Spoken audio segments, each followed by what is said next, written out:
여러분 토마스 선교사, 그리고 또 알렌 선교사, 그리고 언더우드, 아펜젤러, 스크랜톤 뭐 이런 사람들은 우리 지금으로부터 백수십 년 전에 조선 땅에 선교사로 온 사람들의 이름입니다. 아마도 다른 사람들은 잘 몰라도 언더우드, 아펜젤러 뭐 이런 분들은 여러분들이 아마 낯설지 않은 이름이다 이렇게 생각이 듭니다. 또 한국교회를 또 빛냈던 초대교회에 참 헌신하고 순교했던 분들도 많죠. 우리 길선주 목사님, 또 이기풍 목사님, 또 손영환 목사님, 뭐 김익두 목사님 이런 분들은 우리가 또 한국 초대교회에서 길이 남을 만한 어떤 순교자적 삶을 사셨고 또 본이 되는 삶을 사셨던 분들입니다. 우리가 뭐 아까 조금 전에 말씀드린 것처럼 우리 선교사들의 이름을 몇 명 거론했지만 이 선교사들 외에 참 많은 사람들이 선교 현장에 와서 피를 뿌리고 그렇게 죽어갔고 또 뭐 길선주 목사님이나 이기품 목사님이나 손양 목사님이 아니더라도 참 많은 사람들이 주의 종으로서 또 성도로서 그렇게 의미 있고 뜻깊은 시간을 보내고 인생을 보냈던 걸 압니다. 그러나 우리가 기억할 때는 대표적인 사람들만을 기억하게 됩니다. 본문에서도 보게 되면 오늘 읽었지만 한 무리들이 등장하는데 그들의 이름이 이제 자세히 기록되어 있는 걸 보게 됩니다. 예수님이 부르셨던 12제자 중에서 가룟 유다가 빠진 나머지 11명의 이름이 기록되어 있는 것을 볼 수가 있습니다. 그래서 11명의 이름이 낱낱이 기록되고 난 다음에 여자들이라고 하는 사람들이 나와요. 그러니까 이 여자들이 누구인지는 잘 모릅니다.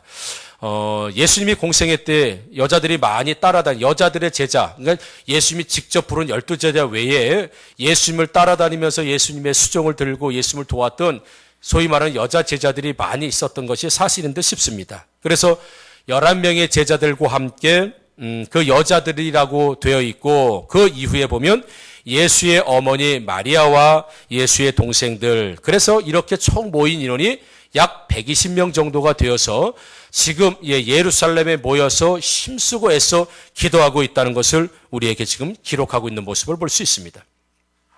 오늘 베드로를 비롯한 11명의 사도 제자들과 또 이 여인들과 120명의 이 문도라고 하는 이 사도들이라고 하는 120명의 제자들은 사실 이 초대교회 역사에 아주 지대한 영향을 미쳤고요. 아주 중요한 인물들입니다. 그래서 초대교회의 중요한 요직들을 다 차지하고 있었고 모두 리더자들로서 사람들을 가르치고 교회를 이끌었던 모습을 우리 사도행전을 통해서 얼마든지 찾아볼 수가 있죠.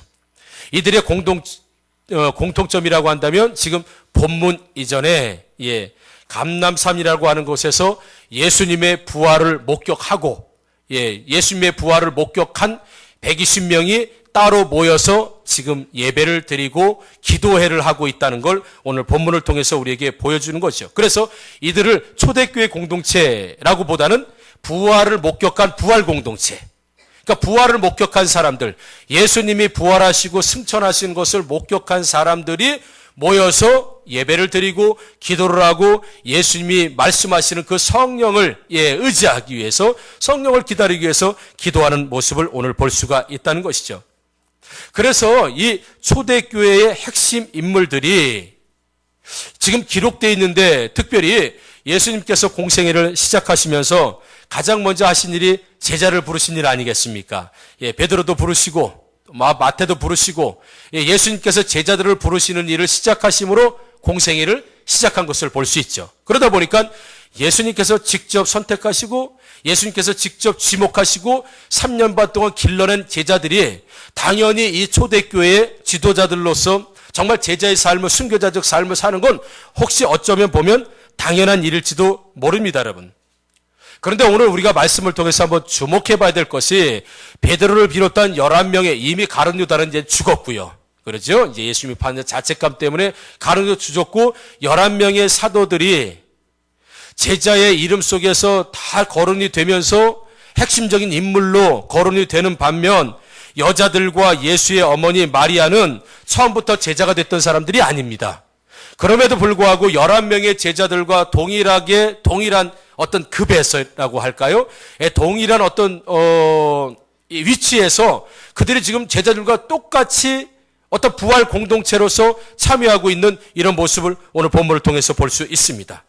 그러니까 예수님이 직접적으로 불러내신 제자가 아님에도 불구하고 그 제자들과 같은 반열에서 같이 기도하고 같이 지금 힘을 합쳐서 같은 곳에서 같은 목적을 가지고 있는 이 여자들과 또 예수의 어머니 마리아 그리고 예수의 아우들이라고 되어 있는 이 사람들을 우리는 만나볼 수 있다 이거죠.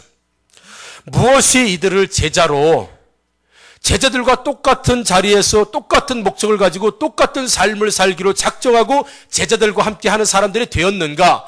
예수님의 부르심을 받은 사람들은 11명이라고 하는 사람들이 따로 있음에도 불구하고 많은 120명, 특별히 다른 그냥 여자들 이렇게만 이야기하는 반면에 예수의 어머니 마리아 그리고 예수의 동생들이라고 표현을 구체적으로 할 만큼 이들은 11명의 제자들만큼 중요한 사람들임을 우리가 볼 수가 있다는 것이죠. 그래서 조금 전에 말씀드린 것처럼 무엇이 우리 한 사람, 특별히 예수의 어머니 마리아를 주목해 봄을 통하여서 그 사람이 처음부터 제자가 아니었었는데 아마도 우리 그렇게 생각할지도 몰라요. 아니 성령으로 잉태돼서 예수님이 하나님의 아들이시고 이 뱃속에 있다는 것을 그가 알았다고 한다면 그 예수님을 태어날 때부터 전부 하나님의 아들로 떠받들고 믿었을 거 아니라라고 생각하지만 여러분 그렇지 않습니다. 우리 마가복음 3장에 보면 이런 내용이 나와요. 사람들이 소문을 막 퍼뜨립니다. 예수님에 대한 소문이 어떤 소문이냐 하면 예수님이 무슨 기적을 행하고 귀신을 쫓아내는데 바알세불이라고 하는 귀신의 대장에 씌웠다.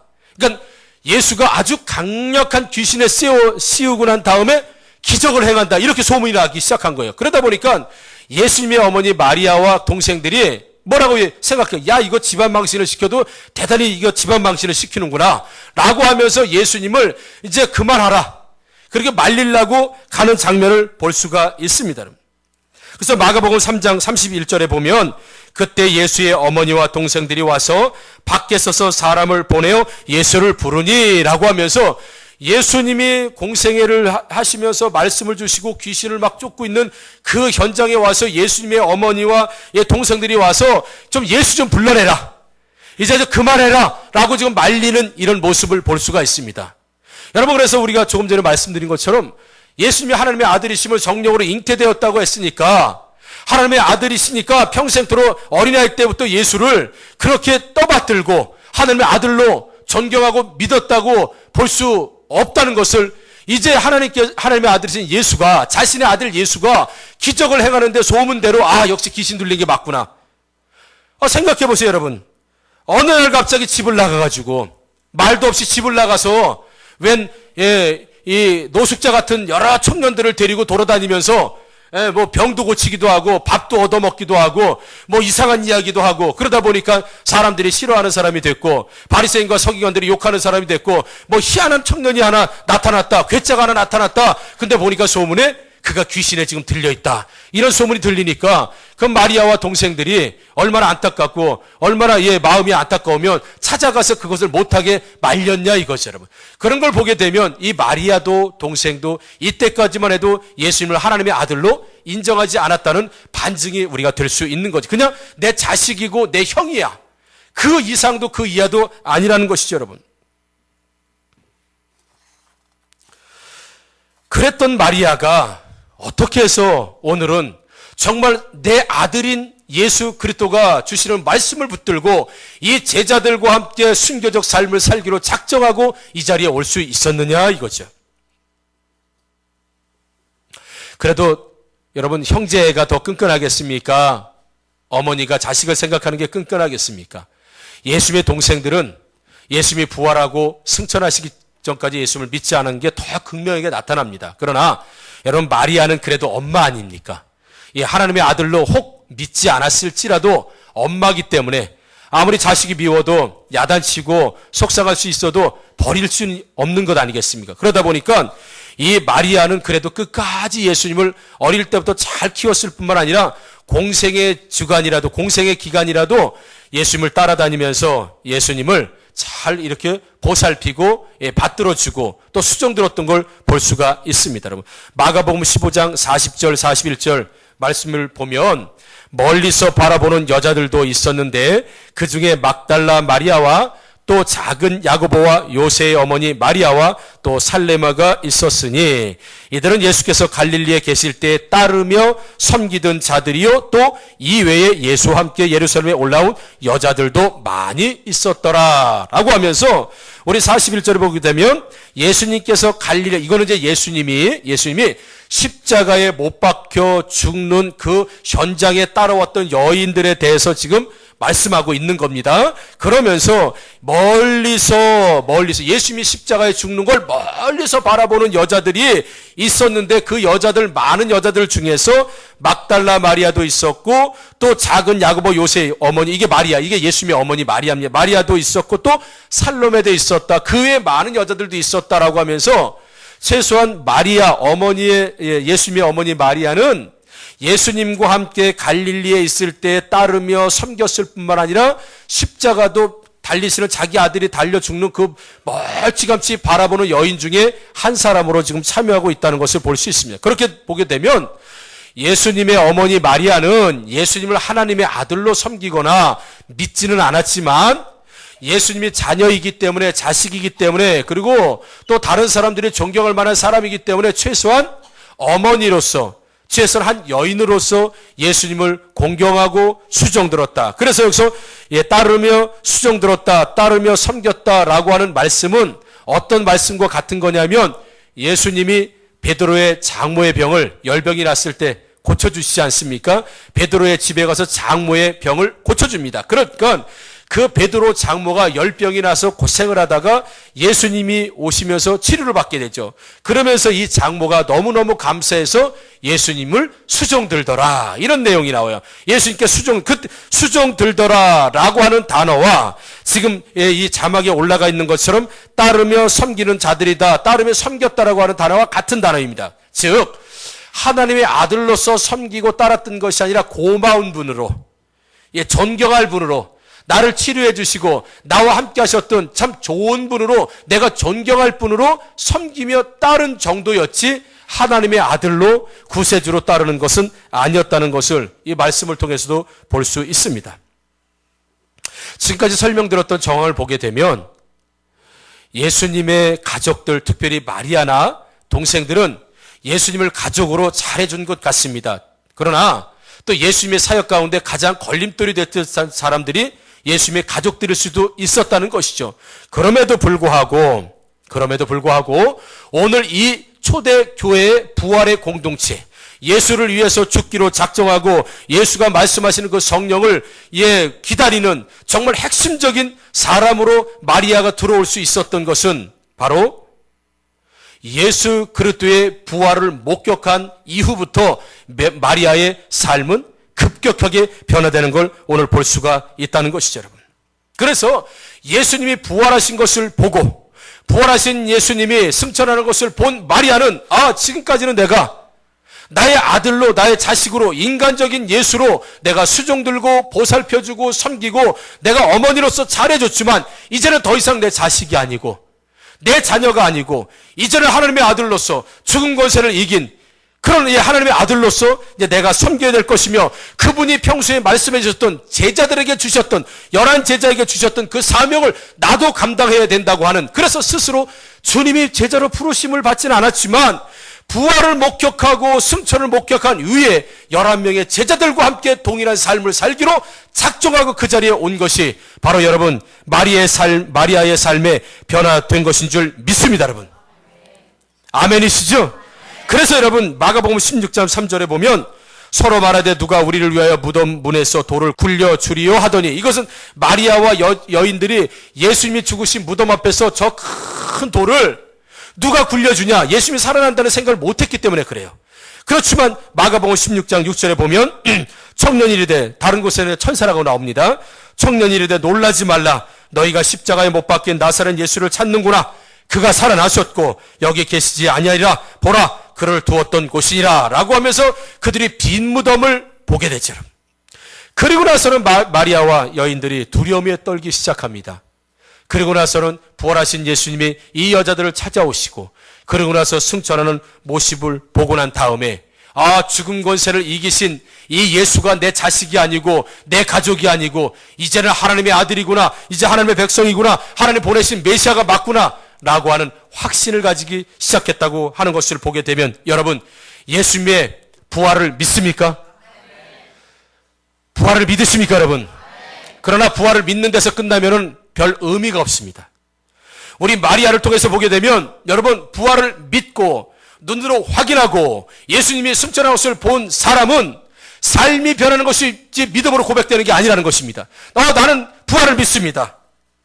나는 부활을 믿습니다. 예수님 부활하신 거 믿어요. 예수님 승천하신 것들 믿고, 또 예수님께서 재림하실 것도 나도 믿습니다 라고 말하는 입술의 고백이 아니라, 믿었다고 하면, 확인되었다고 하면, 보았다고 하면 이 마리아처럼 입술로 그냥 고백하고 나는 믿습니다, 예수님 부활을 믿습니다라는 것이 아니라, 그래서 부활은 믿는 것이 아니라 내 안에 예수 그리스도를 모시는 것이고 내가 예수 안에 들어가는 것, 그래서 부활은 믿는 것이 아니라 사는 것임을 믿습니다. 여러분, 예수님이 죽은 것을 이기시고 사셨다고 것을 믿는 사람은 내가 지금 사망 권세 안에, 흑암의 권세 안에, 어떤 사단의 권세 안에 붙잡힌 바 됐다 하더라도 예수님의 부활을 믿는다면 믿는 것이 아니라 사는 것이기 때문에 나도 흑암의 권세를 깰 수 있고, 나도 어둠의 영들을 깰 수 있고요, 나도 예수님이 부활의 그 어둠을, 이 무덤을 헤치고 나오는 것처럼 나도 이 어둠의 무덤에서,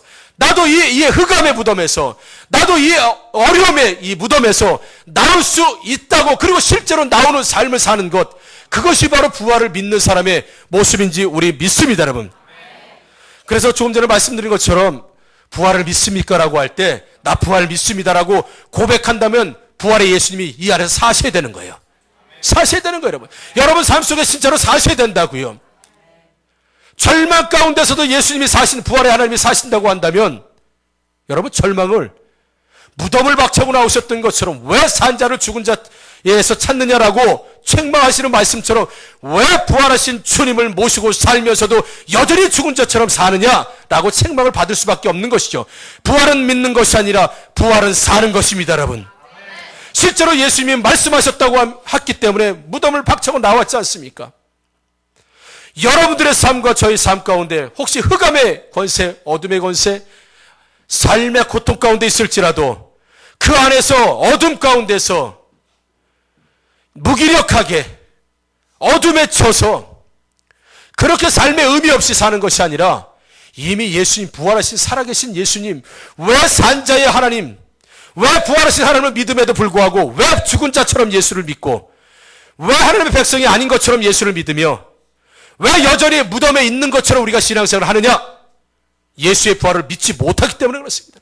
반드시 예수의 그리스도의 부활을 믿게 되면, 그 부활의 주님을 만나게 되면 그 사람은 반드시 부활의 주님이 내 안에 살아서, 그래서 그가 내 안에, 내가 그 안에, 이렇게 말씀하심으로 인해서 삶이 달라지는 겁니다. 여러분, 삶이 달라지셨습니까?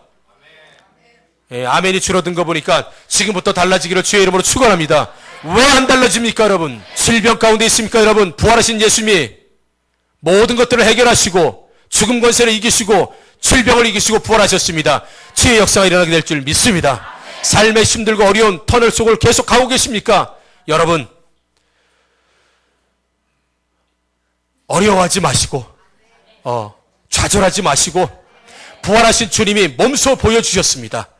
이길 수 있다는 걸 몸소 보여주셨다고. 여러분, 그 예수님을, 부활을 믿는다고 한다면 그 예수님을 모시고 입술로 고백하는 것뿐만 아니라 삶으로 변화된 예수님을 믿고 부활하신 예수님을 또 인정하시면서 그런 변화된 삶, 능력 있는 삶, 이기는 삶, 살아나는 삶을 사는 저와 여러분들 되기를 다시 한번